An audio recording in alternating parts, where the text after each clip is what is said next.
ការចាប់ fight ball ហ្នឹងគឺយើងយកពី15នាទីឡើងទៅយើងឃើញមាន swing low នៅនេះអូខេយើងឃើញមាន swing low នេះបងប្អូនឃើញកន្លែង reject នេះអត់ឥឡូវបងប្អូនទៅវាស់ទាំងអស់គ្នានេះអត់មានចៃដន្យទេគឺសរុបប្រព័ន្ធគេអញ្ចឹង swing low នេះបងប្អូនទៅដាក់ swing high បងប្អូនឃើញអត់នេះតម្លៃទី1ម្សិលមិញ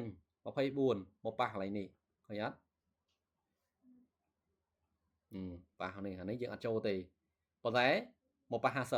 50ពិចារណាគួរចូលឡាតម្លៃនេះណាពិចារណាតែបើយើងចូលក៏បានច្រើនលេខដែរណានឹងប៉ះ50បើយើងគូមុនហ្នឹងនេះឃើញអត់សិតតែតម្លៃមួយដែលយើងគួរចូលអោយតែឃើញបកគោលវិញបែបនេះអត់ដាច់ហើយបងប្អូនអាចចូលបានណាអាចចូលបានអូខេអាហ្នឹងអ្វីដែលខ្ញុំ set ហើយចុះបើសិនជាបងប្អូនអត់ទាន់ set បងប្អូនធ្វើម៉េចឥឡូវខ្ញុំនឹង reset ទៅវិញនេះបងប្អូនចុចកន្លែងនេះមកចុចលើ Fiber ហើយបងប្អូនចុចកន្លែងសញ្ញាដូច setting នេះមកពេលដំបូងបងប្អូននឹងចូលបងប្អូននឹងឃើញពាក្យ value អូខេហើយនៅពេលដែលបងប្អូនចូលដំបូងបងប្អូនអានេះវានៅខាងឆ្វេងដៃអូខេបងប្អូននឹងឡើងញ៉ៃញ៉ៃហើយនេះអញ្ចឹងពេលខ្លះវាអត់មានអញ្ចឹងយើងយកតួលេខបើសិនជាយើងមើលនេះយើងថយមកអញ្ចឹងបងប្អូនយើងថយវាមកហ្នឹងទៅយើងចង់សេនេះឃើញអត់ពេលបងប្អូនចេះនេះលេខដើមឯងលេខដើមមកយើងគុណចែកណាយើងយកមកចែកយកមកអីនេះលេខដើមមកវាប៉ុន្តែយើងពិបាកមើលពេលដែលយើងដាក់ឆ្វេងដៃនេះវាពិបាកមើលហ្មងយើងទៅរកអីគេយើងទៅ set up មកវិញឲ្យវានៅខាងស្ដាំដៃអញ្ចឹង Fiber នៅទៅនេះណាបងប្អូននៅចិត្តនេះបងប្អូនដាក់ផ្កាយទៅវាស្រួលរកហ្នឹងហើយ Fiber ហើយនៅក្នុងនេះគេដាក់ trend base Fiber extension ហ្នឹងអាហ្នឹង Fiber extension ទេអានេះ Fiber retracement អូខេអញ្ចឹងដំណាក់កាលដំបូងបងប្អូនទៅពេលណាដែលបងប្អូន set បងប្អូននឹងឃើញចេញបែបនេះហ្មងនេះឥឡូវខ្ញុំអោយនេះពីឆតក៏វាចេញមកនេះអូខេ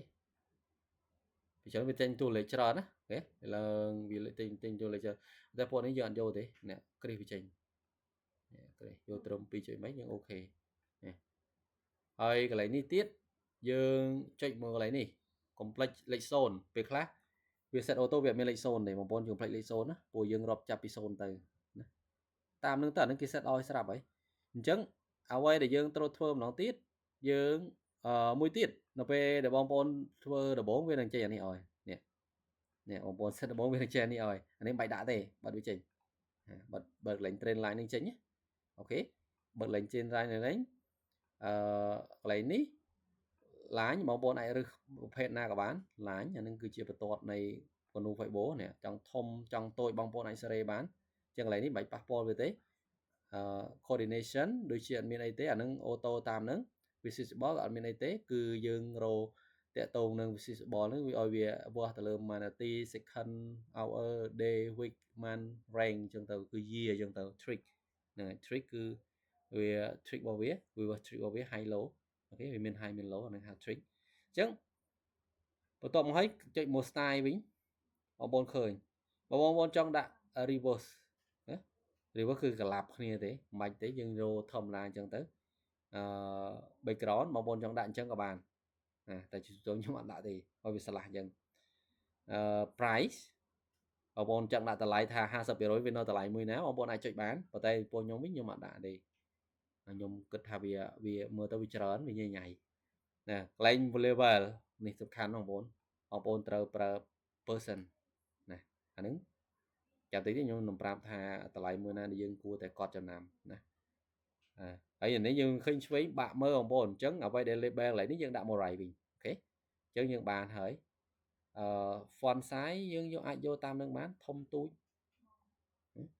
តាមតន់ណាបងប្អូនស្រាប់ប៉ុណ្្នឹងឯងចុចអូខេនេះឃើញអូខេចឹងបើសិនបងប្អូនអត់ចង់បានតម្លៃទេបងប្អូនអាចចុះមកក្រោមបងប្អូនយកពាក្យថាperson លុប price នឹងចេញទៅអូខេវានឹងឆ្លើយនឹងពីច្រើនខ្ញុំប្រើតម្លៃបែបហ្នឹងបងប្អូនត្រូវចាំថាតម្លៃនៅក្នុង Fiber គឺយើងត្រូវវាស់ពី low person នៅក្នុងករណីឡើងឥឡូវបើមិនជឿចាំមើលខ្ញុំមើលមួយទៀតនេះតម្លៃមួយនេះអូខេ swing low វានៅនេះតម្លៃមួយនេះណាខ្ញុំវាស់អំពី30នាទីទេ roll swing low អូខេមុនដំបូងវាឡើងមកនេះការវាស់ឡើងណាវាឡើងមកនេះហើយបង្កើត high ហើយវាអត់តន់បង្កើតជា swing ទេវាកើតទៅបង្កើត high ហើយវាចុះមកវិញហើយវាឡើងទៅវិញនេះវាឡើងទៅបន្តទៀតអញ្ចឹងយើងបាន high នេះហើយណាយើងចង់បាយ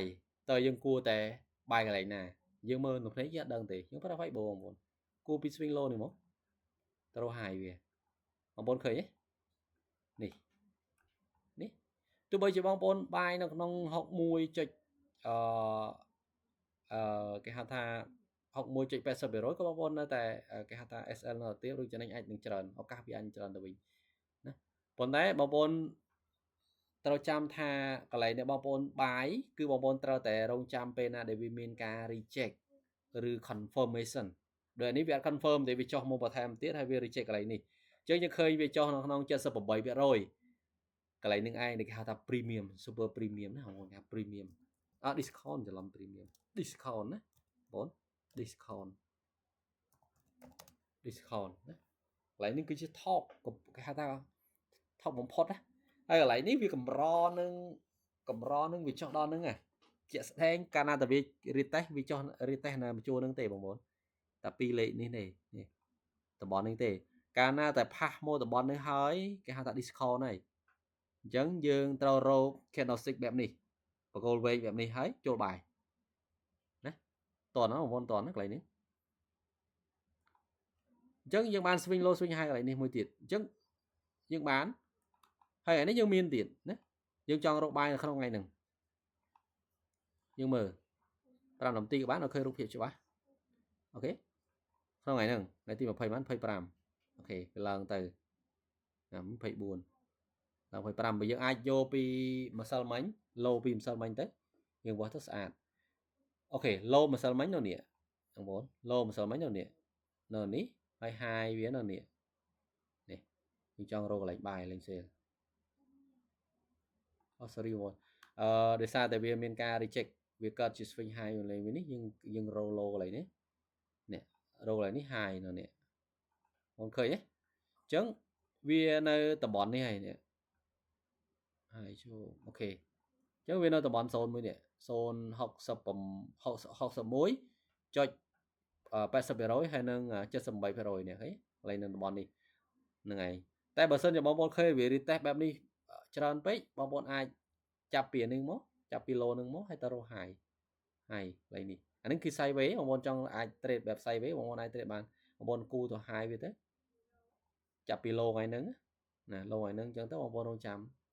ហ្នឹងហើយប៉ុន្តែជាទូទៅគេ roll swing high swing low ឲ្យច្បាស់លាស់អានេះបើអានេះគេអត់គិតថាវាគេចាត់ទុកថាវាជា swing low swing high ទេព្រោះហ្នឹងវាជាទីផ្សារ sideways ទេណាតែចាស់ sideways ទេអញ្ចឹងអ្វីដែលគេគិតពីនឹងទៅគេគិតពីថ្ងៃទី24តែវាឡើងដល់កន្លែងនេះ swing low វានៅនេះទៅដាក់ទៅ swing high អញ្ចឹងយើងឃើញមានការ reject នៅកន្លែងតម្លៃមួយនឹងហើយបងប្អូនឃើញអានេះគឺការវាស់នៃ Fibonacci expansion retracement អញ្ចឹងបើសិនជាយើងគិតថា15នាទីវាមានការ moment ច្រើនពេកឥឡូវយើងយក1ម៉ោង100អញ្ចឹងអ្នកដែល trade រងចាំបែបរងចាំយើងយក1ម៉ោងអញ្ចឹងនៅពេលដែលយើងគូ1ម៉ោងគឺ Fibo នឹងបដូរទៅតាមនឹងដែរបងប្អូនឃើញទិន្នន័យគឺវានឹងចាប់ដើមបដូរទៅតាមនឹងដែរតែ1ម៉ោងវាច្បាស់ជាងបងប្អូនឃើញ1ម៉ោងគឺវាច្បាស់ជាងអ្នកឃើញចូលដល់ក្រោមហ្នឹងយើងបានបាយទៅលើហ្នឹងហើយ1ម៉ោងគឺវាច្បាស់ជាង15នាទីឬ30នាទីនេះតែមួយទៀតបើសិនជាបងប្អូនគាត់ថាអានេះអត់ចាត់ទុកថាជា low បងប្អូនអាចគូពីនឹងក៏បានតាំងពីប្រហែលថ្ងៃមុនទៅអានឹងវាជា low ដែលវាចុះមកប្រហែលថ្ងៃមុនបងប្អូនអាចគូទៅហាយអញ្ចឹងបងប្អូនអាចនឹងបានតម្លៃមួយដែលល្អហើយអញ្ចឹងបងប្អូនគូអញ្ចឹងរងចាំដល់ពេលណាដែលវាមកប៉ះកន្លែងហ្នឹងយើងបាយ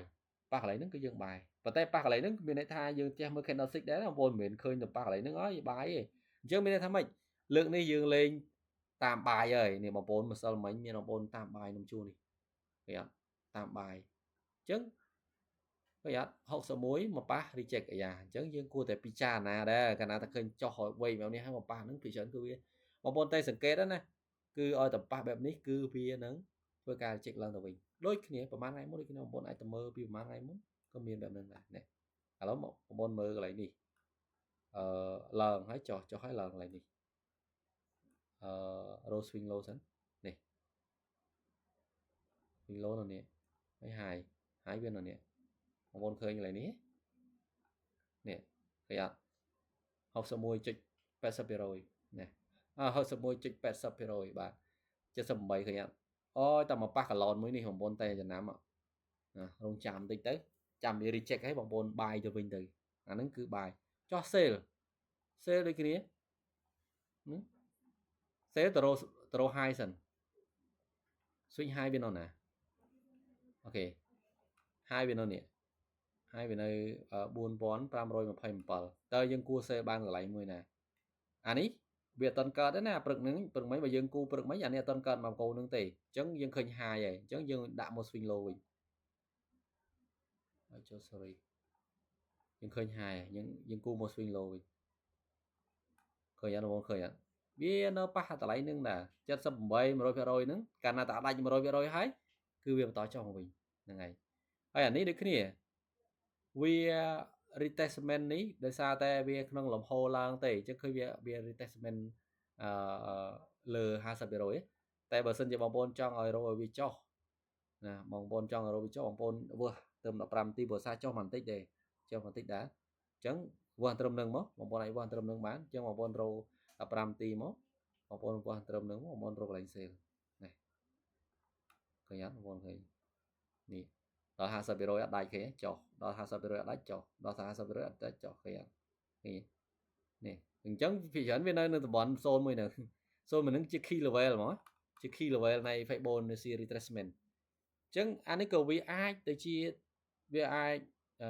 នឹងបន្តចុះឬបន្តឡើងតែបើសិនក្នុងអានេះថាវានៅក្រោមបកគោលមួយហ្នឹងគឺ 50% មួយហ្នឹងគឺវានៅតែបន្តចុះមកទៀតអញ្ចឹងបងប្អូនឃើញទេ retest ម្ដង1 2 3ដងប៉ុន្តែគាត់ថាវានៅលំហ sideways អញ្ចឹងយើងអត់គួរ trade ទេណាតែប៉ុន្តែព្រឹកមិញយើងឃើញហើយវាឡើងទៅហើយវាអត់លើស 100% កាលណាតាលើស 100% បងប្អូនរងចាំទៅអានឹងឲ្យឈ្មោះថាអីគេ premium 0 premium ដែល premium sorry premium គឺតម្លៃដែលថ្លៃយើងនិយាយស្រួលយល់ premium ណាតម្លៃដែលថ្លៃនេះគឺវាកម្រពេលណាដែលវាឡើងទៅប៉ះមួយតង់ទៀតហើយវាកម្រនឹងធ្វើការ break out ទៅលើ 100% អញ្ចឹងឥឡូវឲ្យឈ្មោះថា premium អញ្ចឹង 50% ហ្នឹងគេហៅថា 50% គឺមិនថោកមិនថ្លៃអូខេបងប្អូនតអត់ទៅកាន់ទៅនឹងការ set up ទៅនឹងការវោកំដីលក់និយាយទៅត master ធ្លាប់សាក់វោចូលហើយបានម្ដងពីរដងដែរតែគ្រាន់តែវានៅតែចុះឡើងហ្នឹងហ៎ចុះឡើងមានន័យថាអាហ្នឹងព្យាយាមអាហ្នឹងព្យាយាមគេថាគេឲ្យគេនិយាយពាក្យមួយថាភាគច្រើនយើងធុញនឹងវាដោយសារទី1គឺវានៅចុះឡើងវាអត់ទាន់ច្បាស់លាស់ប៉ុន្តែអានឹងជាបទពិសោធន៍មួយបើសិនយើងបានចំណេញហើយឈប់ trade កុំ trade ទៀតហើយកុំប្រើ Fibo trade ទៀតមានបងប្អូនខ្លះចំណេញហើយគាត់ប្រខិត Fibo ទៀតមានន័យថាឱកាស Fibo ហ្នឹងមួយថ្ងៃយើងប្រើ2ដងទៅយើងមិនប្រើច្រើនដងទេព្រោះសាមាសវាមិនមែនតែចេះតែឡើងឲ្យយើងគេហៅថាឲ្យយើងរហូតណាហើយវាក៏មានចុះឲ្យយើងរហូតដែរហ្នឹងហើយអញ្ចឹង Fibo គឺយើងប្រើវាបានម្ដងយើងចំណេញឆាប់ដើមដកខ្លួនអញ្ចឹងមានន័យថាបានន័យថាកាលណាតែប្រើ Fibo យើងត្រូវមានផែនការច្បាស់លាស់ណាចឹងអាកន្លែងមួយនេះអញ្ចឹងដូច master ប្រាប់អញ្ចឹងគឺយើង Fibo អត់ចេញទេដោយសារតែវា sideways អញ្ចឹងកាលណាតែវា sideways ហើយបងប្អូនមានចាប់អីបងប្អូនអាចបោះ Fibo យើងបោះ Fibo បានក្នុងករណីហ្នឹងយើងមើលឃើញថាឲ្យយើងចង់បាយអញ្ចឹងបើសិនជាឯងចុះអត់ដល់ 50% ឬចេះកន្លែង 50% យើងបាយទៅប៉ុណ្ណឹងបាច់ខ្វល់ទេអញ្ចឹងតម្លៃដែលវានឹងពោះទៅវិញគឺ 38% នៅចន្លោះមួយហ្នឹងតែបើសិនជាគាត់ថាអូខេយើងចង់លេងនៅ sideways យើងប្រើ support resistance ទៅគូវាបែបហ្នឹងហើយ low មកប៉ះបកគោនេះយើងបាយប៉ះបកគោនោះយើង save តែប៉ុណ្្នឹងឯងតោះណាលេងហ្នឹងតែ Fibo ដោយសារអញ្ចឹងឯងបានតម្លៃឃើញវាផឹកមិញខ្ញុំវាស់ Fibo តែ master វាស់ទៅត្រូវចាំមកកន្លែង reject ដល់ពេលដល់កន្លែង reject ហ្នឹងធ្លាប់ វារីកខណ្ឌដងពេកនៅឡើងធ្វើយើងទាំងចិត្តមកតែវាឡើងទៅតាមឲ្យយើងចង់បានតើហ៊ានចូលបាយមកស្ដាប់ពួកគេហ៊ានចូលផ្សារ អានឹងគេថាអញ្ចឹងដោយសារយើងមើលលំហមានន័យថាបើសិនជាយើងត្រឡប់មកវិញណាត្រឡប់មកវិញអ្វីដែល master បានប្រាប់គឺមានថាយើងវាស់ Fibo ហ្នឹងបើសិនក្នុងករណីថាយើងឡើងយើងត្រូវមានរំពឹងមួយថាមាននឹងឡើងហើយយើងវាស់បែបហ្នឹងហើយរំពឹងមានឡើងមានថាយើងចូលឲ្យភ័យទាំងដែល Fibo វានៅលើ61%ហ្នឹងដូចតម្លៃមួយហ្នឹងណាញាក់តម្លៃមួយនេះញាក់តម្លៃមួយ 61.80% យើងដឹងថាតម្លៃហ្នឹងនៅឡើងតែអានេះយើងឃើញ5 10នាទីតែពេលយើងមកមើល1នាទីវិញនេះឃើញវាមានឡើងចុះត្រឹមនឹងវាបានឡើងទៅលើវាជាកន្លែងនេះអញ្ចឹងវាអញ្ចឹងឯងតែយើងនៅចាំមួយថាបើសិនក្នុងករណីថាអូខេវានៅលើតែ 61.80% ហើយវាធ្វើការ cross ទៅលើ 50% គឺបន្តឡើងទៅទៀតហ្នឹងឯងប៉ុន្តែនៅពេលណាដែលយើងវាស់ទៅលើ Fibo គឺយើងអាចមានគេហៅថាយើងអាចចូលបានតិចប៉ុន្តែច្បាស់មួយបាក់ដឹងមួយហ្មងបើសិនយើងមានដល់ទៅ100យើងចូល0.02 0.3ទៅណា0.3មួយគ្រាប់ទៅឬមួយយើងគិតថាវាច្រើនពេកយើងចូល0.01 3ដងអញ្ចឹងទៅណា0.01 3ដងយើងមានកំណត់ SL អញ្ចឹង SL យើងដាក់នៅក្រោម 61.80% យើងដាក់នៅក្រោមហ្នឹងទៅមកជួរហ្នឹងនេះដាក់ត្រឹម10លេខឬ5លេខ6លេខឲ្យតែយើងគួរតែឃើញមានការ reject បែបនេះសិនណាយើងដាក់ទៅយើងដាក់ SL ការពារអញ្ចឹងបើសិនជាដាក់ SL យើងមិនជាបញ្ហាអញ្ចឹង TP យើងយកទី1គឺ 50% ទី2គឺ 38% ណានេះ TP យើងអាពួកហ្នឹងគឺជា TP ណាបងប្អូនកុំច្រឡំអាហ្នឹងណាកាលណាតែព្រាក 50% គឺវាតរអានេះហើយណាតែទៀតយើងនឹងទៅប្រើ extension ទៅយើងនឹងដឹងថាបែបណាណា extension អញ្ចឹងតើតើនឹងការ set up ដូចជាអត់មានអីទេបងប្អូនគ្រាន់តែបងប្អូនបដូរអាកន្លែង value ទៅជា price ទៅហើយបងប្អូន select យកលេខតាមនឹងទៅបងប្អូនចេះប្រើហើយអញ្ចឹង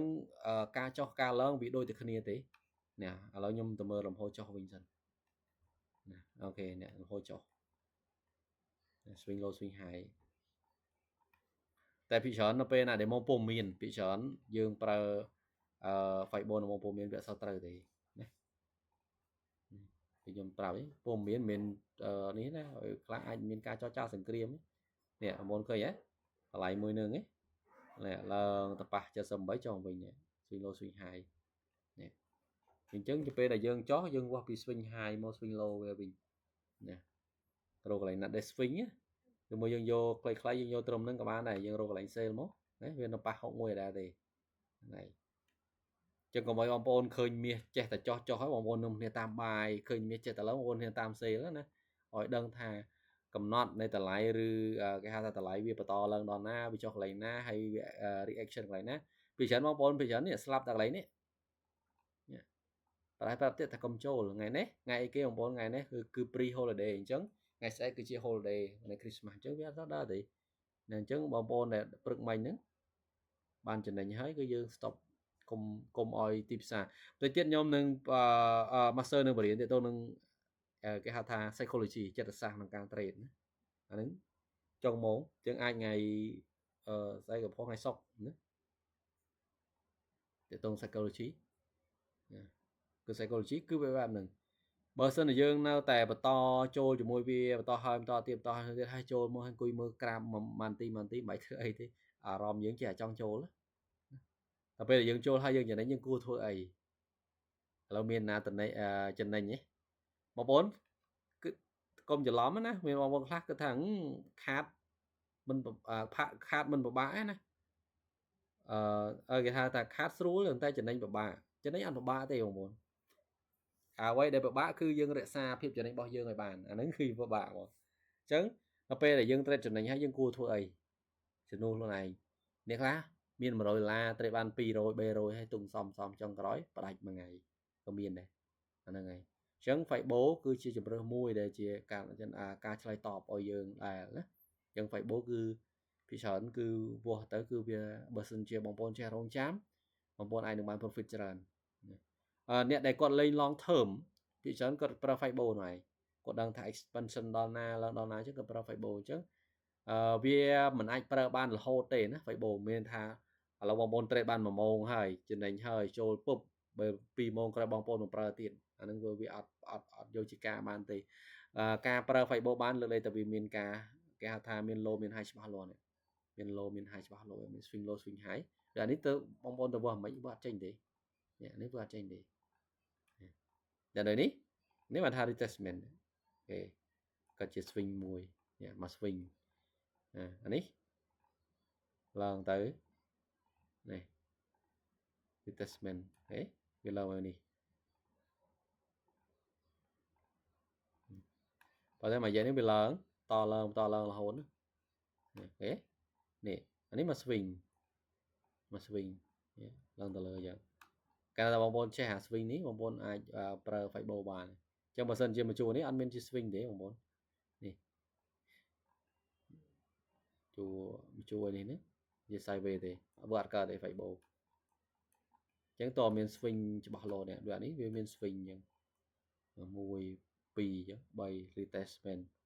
អញ្ចឹងយើងគូទៅ easy គូអូខេតម្លៃយើងចូលបានលើទី1នេះលើទី1យើងចូលបាន1បាយលើទី2ចូលបាន1បាយលើទី3នេះបាន3លើដែរក្នុងថ្ងៃនេះបើសិនយើងចេះប្រើអាហ្នឹងចាំតែបាយទេបងប្អូនហើយមួយទៀតខ្ញុំតែងប្រាប់ទៀតបងប្អូនបាយគឺបងប្អូន focus បាយក្នុងមួយថ្ងៃបើសិនជាថ្ងៃនោះបងប្អូន focus ទេបងប្អូនរត់ទៅ sale ទៅណាបើថាដាច់ SL កុំព្យាយាមបាយមកវិញមានបងប្អូនខ្លះដាច់ sale តាមបាយដាច់បាយតាម sale អត់ចឹងទេណា trade យើងត្រូវមានលំហមួយច្បាស់លាស់យើងត្រូវមើលផ្សារមួយច្បាស់លាស់ថាផ្សារវាបន្តទៅណាឡើងឬចុះណាអូខេអញ្ចឹងយើងដល់វគ្គគេហៅថា extension ក្នុងការប្រើ extension គឺយើងវាស់អំពីតើលំហវាបន្តទៅណាឥឡូវខ្ញុំសូម remark នេះសិនអានេះគឺជា swing low វានេះ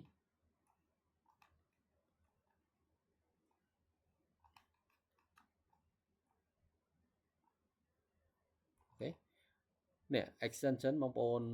ចុចអានេះមកណា extension អញ្ចឹងយើងឃើញជាទូទៅក្នុងមួយរយៈហ្នឹងយើងវាស់ក្នុង time frame ធំវាអាចនឹងមិន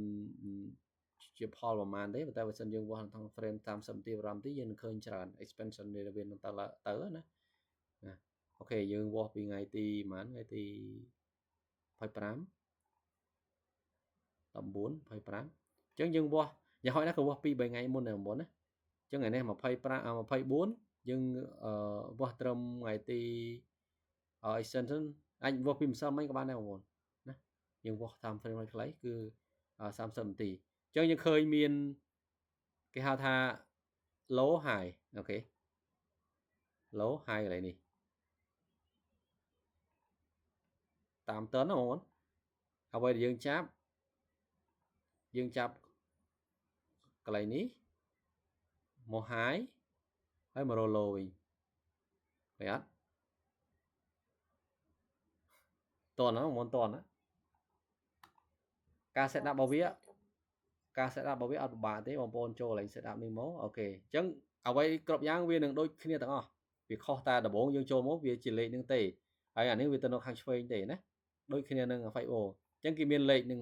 ស្រាប់ហើយតែបើសិនជាបងប្អូនឃើញអត់មានលេខពួកនឹងទេបងប្អូនឃើញវាច្រើនពេកបងប្អូនគាត់តែ tick out ចេញទៅនេះភាគច្រើនវាចេញពួកនេះមកនេះអា 0.34 ឬមួយពួកនឹងអីគឺវាចេញមកអញ្ចឹងអានេះដូចគ្នា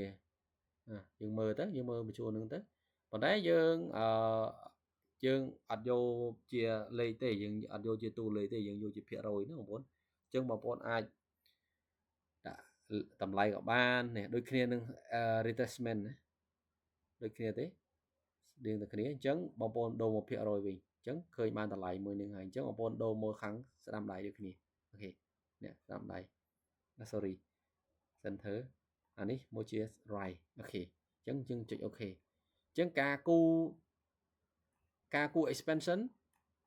ឥឡូវយើងមកមើលតួលេខ expansion មិញយើងឃើញមាន 100% 127% ឬអីហ្នឹងជាតម្លៃមួយដែលគេសំខាន់នៅក្នុងមួយហ្នឹងណាអញ្ចឹងយើងគូ expansion យើងឃើញ low នេះមួយអញ្ចឹង high វានៅនេះហើយយើងគូពី high មក low វិញអញ្ចឹងយើងមើលថាមាសបន្តឡើងដល់ណាវាឡើងហើយវាចុះមកកន្លែងហ្នឹងតើវាបន្តឡើងទៅណាទៀតអញ្ចឹងយើងឃើញតម្លៃទី1 100% ឃើញអត់មុនឃើញអត់ 78% ឡើង ប៉ុន្តែនៅពេលដែលវាប៉ះ100% គឺវាឡើងទៅលើទៀតអញ្ចឹងមកដល់នេះគឺតម្លៃដែលវាបញ្ចប់គឺ 127% 127% គឺជាគោលដៅនៃវាបញ្ចប់នៃ drain របស់វា 127% បងប្អូនចាំបើសិនជាបងប្អូនវាស់30នាទីដល់5នាទី 127% បើសិនជាក្នុងករណីថាវាឡើងឬចុះគឺកន្លែងដែលវាត្រូវបញ្ចប់ណាគឺកន្លែងដែលវាត្រូវបញ្ចប់យើងគួរតែពិចារណាមួយក្នុងការ sale ក៏បានដែរណាហើយមួយទៀត 100% ហ្នឹងក៏វាជាកន្លែងបញ្ចប់ដែរជាទូទៅវាចប់ 100% ប៉ុន្តែអាហ្នឹងវា over ប៉ុន្តែបើសិនជាវាចប់ 100% អ្វីដែលបងប្អូនតាមចាំ sale នេះបងប្អូនចាំ sale គឺបងប្អូនចាំឲ្យវាដល់តម្លៃមួយនេះសិនយល់ឡើយនេះបងប្អូនយល់ឡើយនេះគឺមានន័យថាម៉េចគឺតម្លៃវាចាប់ដើមឡើងពីនេះទៅណាពីនេះទៅហើយក៏វាបន្តមកក្រប 100% ឃើញអត់បងប្អូនឃើញទេ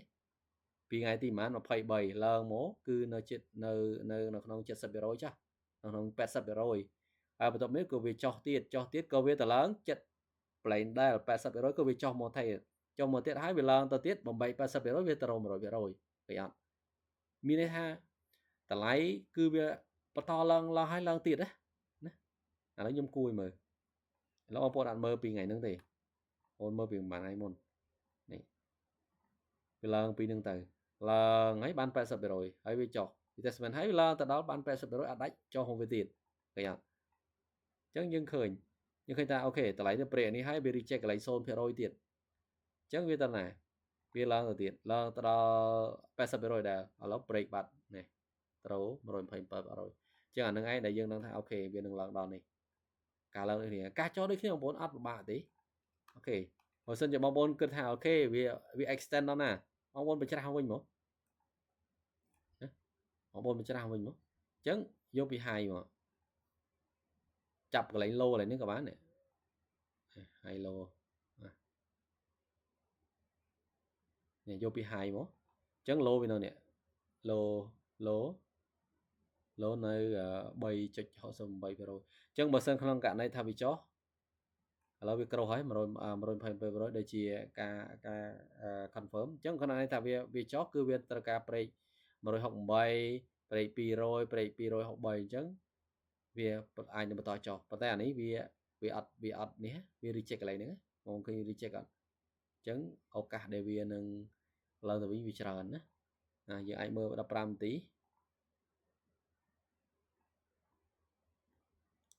គូ high មក roll low សិននេះបងប្អូនអាចយកអានេះក៏បានហើយយកត្រឹមហ្នឹងឬយកលើនឹងក៏បានបងប្អូននឹងឃើញហើយអញ្ចឹងនៅក្នុងពេលណាដែលវាចុះគឺវាចុះលើទី1នេះបងប្អូនឃើញទេបន្ទាប់ទី1គឺវាចុះ38 50រហូតមកដល់បញ្ចប់តម្លៃគឺ 127បងប្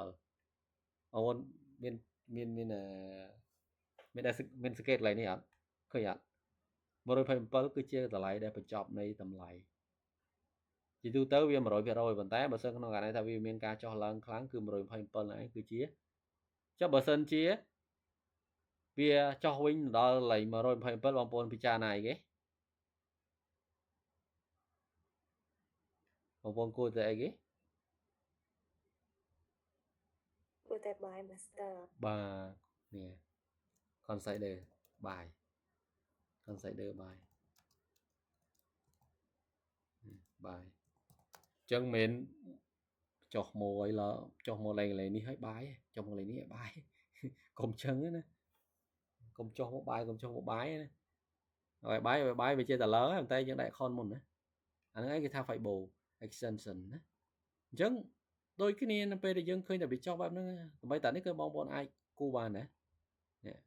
low high ហ្នឹងកន្លែងនេះមកhigh low អូខេឃើញនេះឡើងទៅវិញហើយគោលដៅវាកាលណាតែវា break នេះតែអានេះវាជ្រៅឃើញអត់អានេះវាជ្រៅក្នុងការក្នុង case នេះវាជ្រៅវាចុះរហូតដល់ 200% ហ្នឹងហ្នឹងហើយអញ្ចឹងយើងមើលជានេះវាជាកណូតាងមួយដែលយើងអាចពិចារណាក្នុងការបាយក្នុងការ sale បានប៉ុន្តែជាទូទៅវាតែងតែបញ្ចប់នៅតម្លៃមួយគឺតម្លៃគេហៅថាតម្លៃ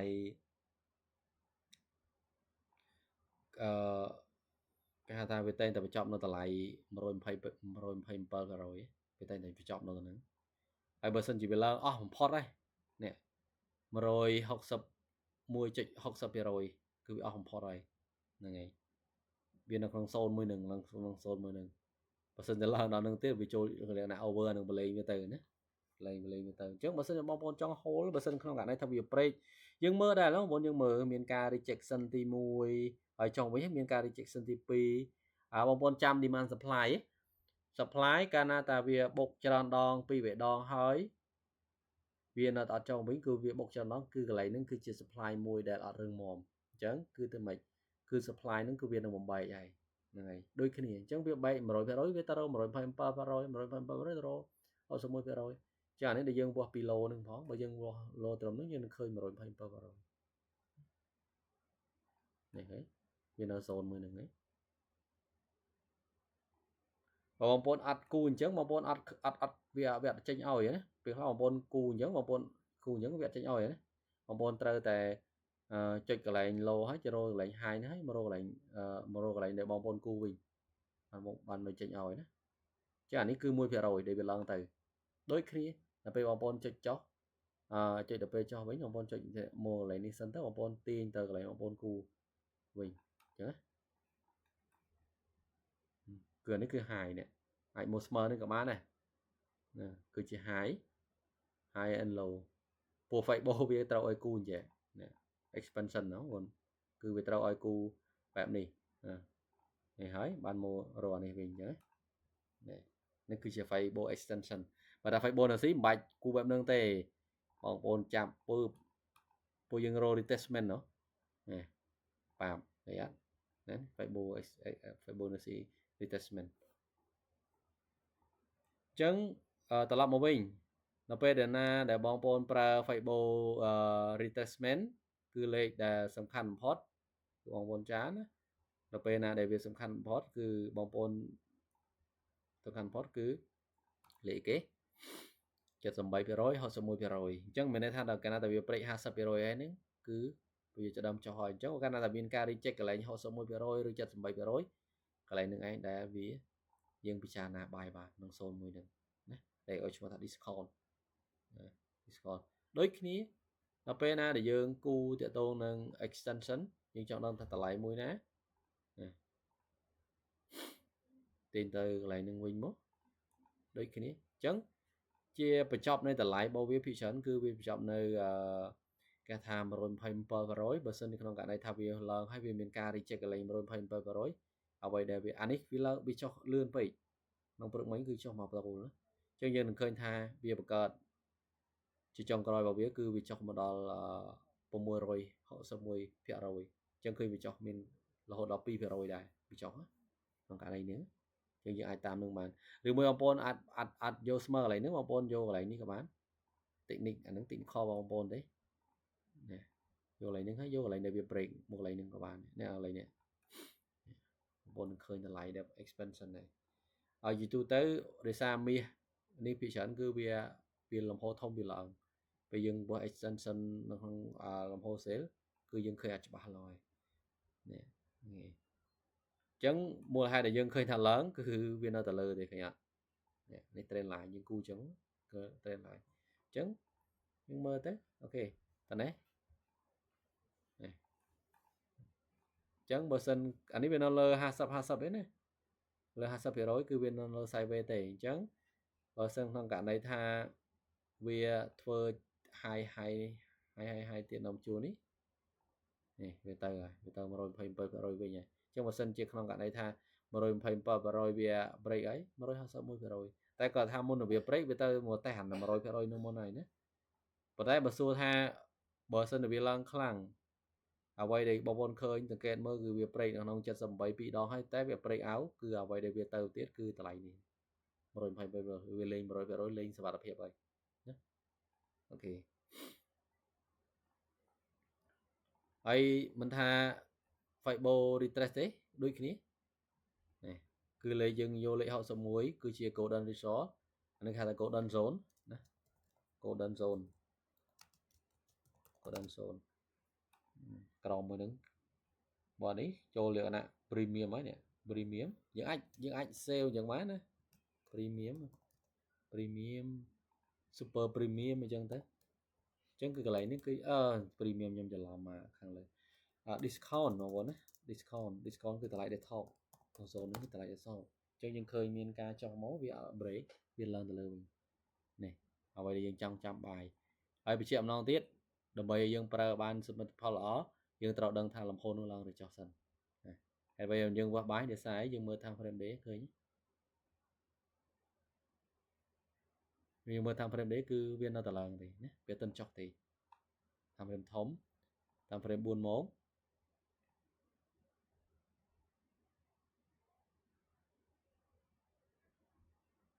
អូខេអត់ទាន់មានការ confirm ចុះតែដោយសារតែថ្ងៃនេះវា Christmas ចូលដល់គេហៅថា holiday វាអាចនឹងអូខេវាអាច affect ច្រើនដែរយើងអត់ទាន់ដឹងទិន្នន័យថាវានឹងបន្តទៅណាប៉ុន្តែជាក់ស្ដែងវានៅ sideways នៅនឹងសិននៅ sideways នៅ zone នេះសិន zone នេះសិនអូខេអញ្ចឹងបងប្អូនមានសំណួរសួរទេទៅនឹងការ